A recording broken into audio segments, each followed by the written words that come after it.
Okay, thanks, Steve. Yeah. So a big thank you to Dan Lane, who about 6 months ago made a request for raw data. So you can go to the next slide. Yeah. Okay.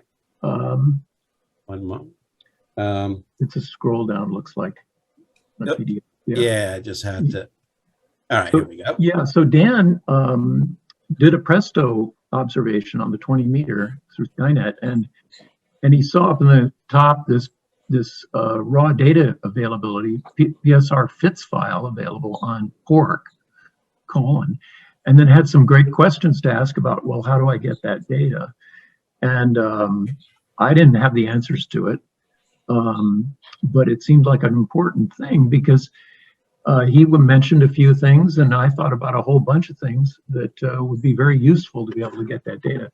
It's residing on a server in Green Bank that I believe it's controlled by Green Bank Observatory, and it contains the raw data for the Presto input, essentially of the program. It's coming from the telescope and then used by Presto to do its various dedispersion, RFI removal, and calculation and all the DM measurements, etc., that you end up with in the window. So it turns out that, you know, if somebody wants to do something on their own with their own machine, not using the Presto in the app, then they might want to be able to get that file so that they could try different parameters and such. The other thing is that that PSR fits file is I believe it's a polyphase filtered bandwidth chunked time IQ time for each one of the bandwidth chunks along the entire observation spectrum. And so I've written some software to do this. Other people might want to do this. You know, they could try this, and I'd be happy to help anybody to show them what I did. I wrote software for the Green Bank Telescope raw data, which has a similar polyphase filtered frequency files, they call them something. So, you know, if you wanted to do that, you know, I could help you out. And that's another reason to want to get a hold of the raw data input files.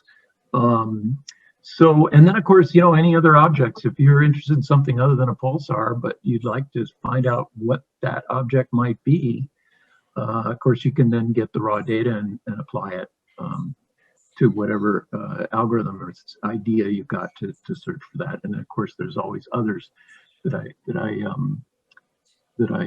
could imagine somebody would be wanting to look at. So I think I'm done with this slide. Yeah, let me go ahead to the procedure here.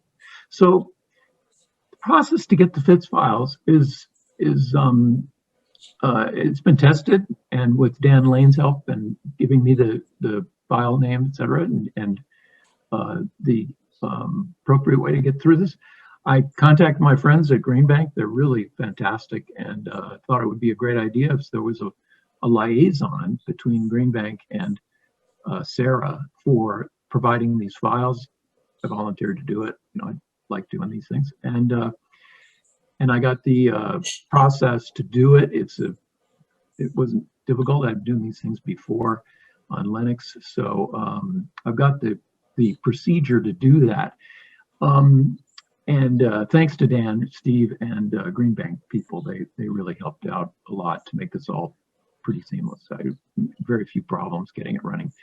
So I just like a few, you know, we have a few requests that if you got it, if you think there might be other people observing, or if I get an email from someone, you know, I might get multiple of them at a time, and they might stack them up. It turns out the setup time on this whole process to get files out is, I have to go back and, you know, do it. As I do it more often, it's going to be much more straightforward, and this probably isn't an issue. But if you know of other people who might be doing observing, maybe you could stack them all together, and then I could just send the commands, the SCP file transfer commands, and I can do it all without having to write scripts. I've been thinking about doing that, but I haven't gotten to scripts yet for this project. So, you know, we got to kind of attest that the observations are yours and they're okay to obtain, because all that data is available to everybody, and it's kind of a little bit much to then say, well, all their raw data is as well.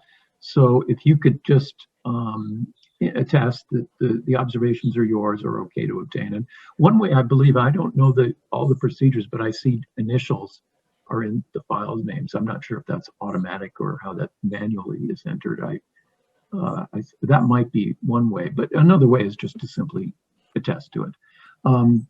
Consider joining SARA, that'd be great. And then, of course, agree to permit access to the files to others, because the process currently is to put those PSR FITS files into one directory in a archive, in an online directory available like Dropbox or Google Drive or something like that.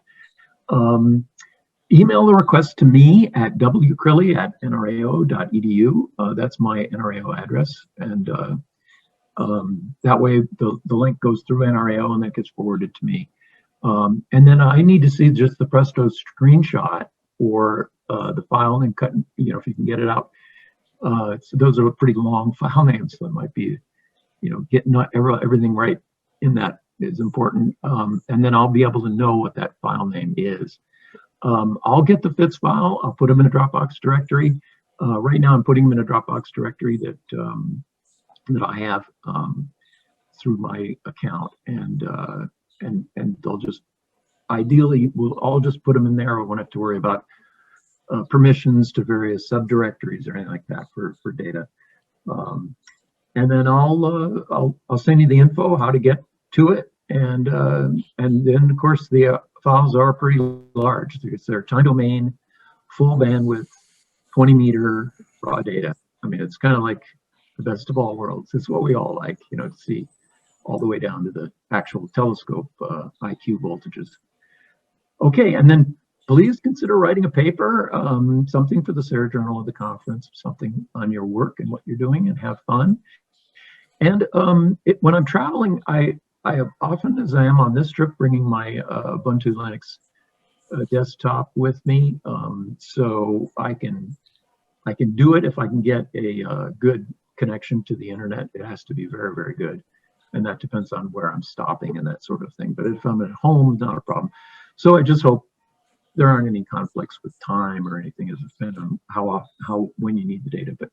But yeah, thank you very much, and have fun with it. And send me an email. You can send it to skip.crilly@gmail.com. That doesn't go through the NRAO system. So, okay, yeah, thank you very much.